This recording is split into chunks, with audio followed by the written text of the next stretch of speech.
He's also here listening. He's part of my audience. And so are all these fine people. Thank you. And here we go again. Alright, so just a week ago today, we celebrated Halloween. But what do we actually know about Halloween? See, I'm sure we know the traditions. We dress up in costumes. As a matter of fact, the single most popular costume this year was the iconic blue dress of the character Elsa from the Disney franchise. We went trick-or-treating for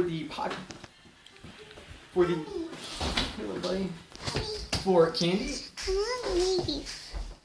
And we revere the day with themed festivities. In fact, the National Retail Foundation reports that almost 50% of young Americans claim that they intended on attending a party on Halloween night. So with that said, it is no wonder that Halloween retains such a high popularity within the United States. See, the National Retail Foundation goes in depth with its reports in saying that Halloween is the second largest, I should say, commercial holiday within the United States. The largest actually being Christmas, which I mean myself for now.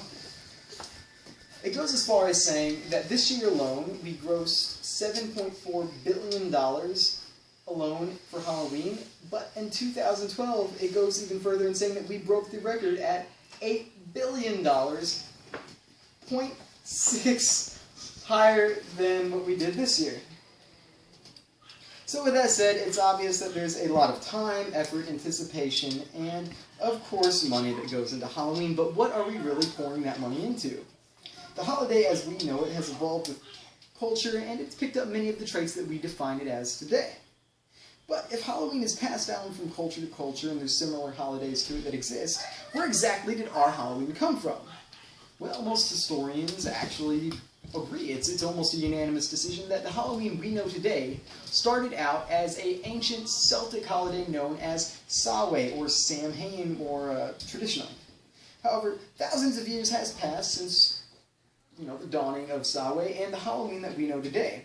So what exactly is Samhain? And again, most historians do agree on this. And Samhain is the single most important pagan holiday on their pagan calendar. It's similar to the Christmas of the American calendar. It's iconic, and even on our times, we still associate it with American culture, and we associate Samhain with pagan culture. It's just how it works.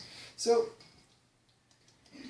what exactly is Samhain? And that was the point I was getting at. Samhain is the first day of winter for the pagans. It's marked on the calendar, but more importantly, it has a sacred and superstitious aspect of it, where it is the day that the veil between our world and the next is thinnest, and that allows spirits and the fae and even demons to cross back and forth.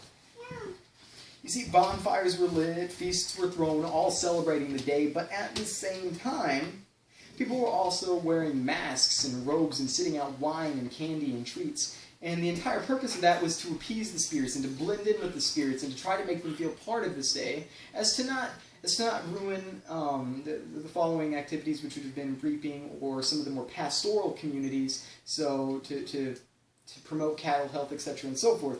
That was the general idea of why they were trying to appease the spirits that passed over that day. And as you can see, there's a big rift between what we know as Halloween and what Samhain was.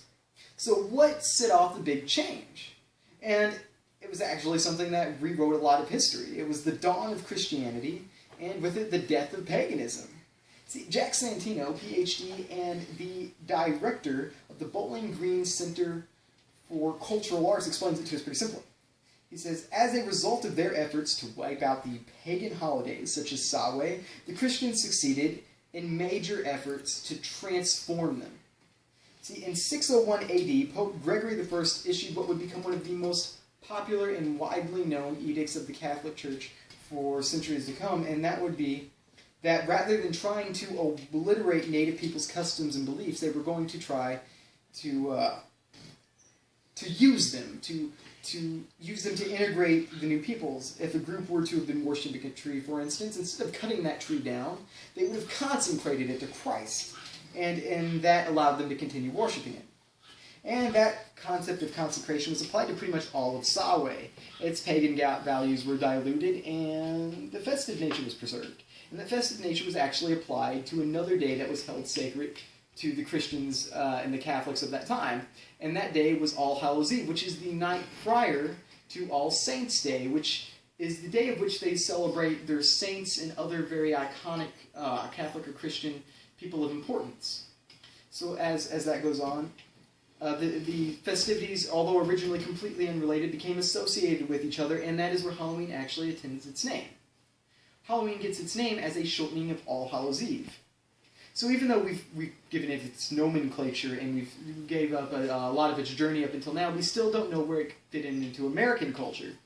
See, and even when it first became part of American culture, which it did in the Depression era, the early 1900s, when Scottish and Irish immigrants were coming over to the United States in huge hurdles, it still wasn't the holiday we know it as today. It wasn't until the 1950s and 60s when it became more kid-friendly that it became cemented in American culture.